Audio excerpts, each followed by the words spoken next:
Hello everyone, ನಾ ಸಂತೋರ್ದವರು big boss ಕಡೆಯಿಂದ ಒಂದು ಹೊಸ ಪ್ರೋಮೋವನ್ನು ಅಪ್ಡೇಟ್ ಮಾಡಿದ್ದಾರೆ. ಈ ಪ್ರೋಮೋದಲ್ಲೂ ಕೂಡ ಎಸ್ಪೆಷಲಿ ಒಂದು ರೀತಿ ಗಿಲ್ಲಿಗೆ ಬಿಟ್ಟ ರೀತಿ ಇದೆ. ಯಾಕಂದರೆ ಮನೆಗೆ ಮಲ್ಲಮ್ಮ ಅಂದರೆ ಈ ಸೀಸನ್ನ ಕಂಟೆಸ್ಟೆಂಟ್ ಆಗಿದ್ದಂತಹ ಮಲ್ಲಮ್ಮ ಅವರು ಮತ್ತೆ ಮನೆಗೆ ವಾಪಸ್ ಬಂದಿದ್ದಾರೆ. ಅಂದರೆ ಗೆಸ್ಟಾಗಿ ಕರ್ಸ್ಕೊಂಡಿದ್ದಾರೆ.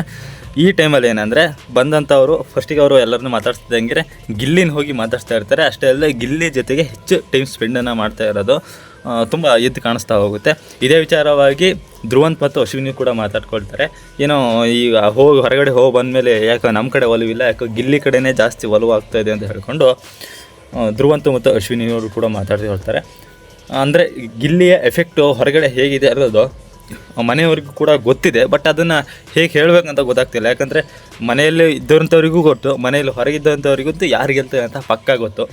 ಆದರೆ ಮೊನ್ನೆ ಕಿಚ್ಚನ ಚಪ್ಪಾಳೆ ಮಾತ್ರ ಧ್ರುವಂತ್ಗೆ ಸಿಕ್ಕಿದ್ದಕ್ಕೆ ದೊಡ್ಡ ಆಕ್ರೋಶ ಆಗ್ಬಿಡುತ್ತೆ. ಯಾಕಂದರೆ ದುಡ್ಡಿಗಾಗಿ ಮಾಡಿದ್ದಾರೆ ಕಿಚ್ಚ ಅನ್ನುವಂತಹ ಒಂದು ಮಾತು ತುಂಬ ದೊಡ್ಡದಾಗಿ. ಮುಂದೆ ನೀವು ಕಿಚ್ಚ ಸುದೀಪ್ ಅವರ ಒಂದು ಇನ್ಸ್ಟಾಗ್ರಾಮ್ ಅಕೌಂಟ್ಗೆ ಹೋಗಿ ಅವರು ಹಾಕಿರುವಂಥ ಪೋಸ್ಟಿಗೆ ಹೋಗಿ ನೋಡಿಬಿಟ್ರೆ ಎಲ್ಲಿ ನೋಡಿದ್ರು ಕೂಡ ಗಿಲ್ಲಿನೇ ಕಾಣಿಸ್ಕೊಳ್ತಾರೆ. ಆ ರೀತಿಯಾಗಿ ಕಮೆಂಟ್ ಮಾಡಿದರೆ ಇವರು ಯಾವ ಲೆವೆಲಿಗೆ ಇದ್ದಾರೆ ಅಂದರೆ ಕ್ರೇಜ್ ನೆಕ್ಸ್ಟ್ ಲೆವೆಲಿಗೆ ಹೋಗಿದೆ. ಅದು ಬೇರೆ 1 ಮಿಲಿಯನ್ ಫಾಲೋವರ್ಸ್ ಆಗಿದ್ದಾರೆ ಗಿಲ್ಲಿಗೆ.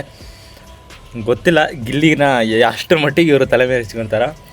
ನೀವು ಕೂಡ ಒಬ್ಬ ಗಿಲ್ಲಿಯ ಅಭಿಮಾನಿಯಾಗಿದ್ದರೆ ಈಗಲೇ ಒಂದು ವಿಡಿಯೋಗೊಂದು ಲೈಕ್ ಕೊಟ್ಟು ಚಾನಲ್ ಸಬ್ಸ್ಕ್ರೈಬ್ ಅಂತ ಕೇಳ್ಕೊಳ್ತೀನಿ. ಇದೇ ರೀತಿ ಮತ್ತೊಂದು ವಿಡಿಯೋ ಸಿಗ್ತೀನಿ. ನಮಸ್ಕಾರ.